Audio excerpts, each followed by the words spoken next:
మా అమ్మని తోసేసారు. ఏంటంటే మా అమ్మ రేపు పొద్దున్నే వదిలిపెడతామని పంపిస్తామని తీసుకెళ్ళి రేపు పొద్దున్నే పంపిస్తామని చెప్పినాను. 9 సంవత్సరాల తర్వాత మా ఇంటిని చూసింది. 9 సంవత్సరాల తర్వాత అది పరిస్థితి అండి. అమ్మని చెల్లెని చంపితే నేను ఎన్కౌంటర్ చేస్తానని ఇట్లా చేసుకొచ్చాను. అది పరిస్థితి అండి. ఇంక నా వాటికైతే ఇంతవరకుగా నాకు తెలుసు. అది ఏం జరిగిందో హాస్టల్లో నాకైతే ఏం తెలియదు. అది హాస్టల్లో ఉండోళ్ళకే తెలుసు. నాకు అంటే వాళ్ళు కస్టడీలో ఉన్నప్పుడు ఏదో మాటలు వినుంటావు కదా, వాళ్ళు మాట్లాడేటప్పుడు ఏదో ఒకటి ఎవరో పేరు తీసుకోవడం ఏదో ఒకటి చేయడం చేస్తారు కదా. నన్ను అవి ఏం లేదండి. నాకైతే అవి కస్టడీలో ఉన్నప్పుడు నన్ను ఒప్పుకోమని నన్ను అంతవరకే చేసుకొచ్చాను. నన్ను ఏ అంటున్నారు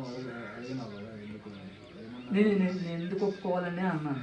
అందుకే నేను ఏమైనా చేశానా, ఆ కేసులో ఏదైనా చేస్తే అలాంటి కేసు నేను చేశానని నేను చెప్పొచ్చు. అందుట్లో ఏం చేయను, నేను ఎందుకు ఒప్పుకోవాలి, నేను ఎందుకు చేయాలి, నేను ఒప్పుకోను.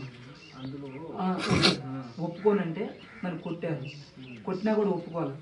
ఒప్పుకోపోయే వాళ్ళకి మా అమ్మని మా చెల్లెని చంపితే ఎన్కౌంటర్ చేస్తున్నాను.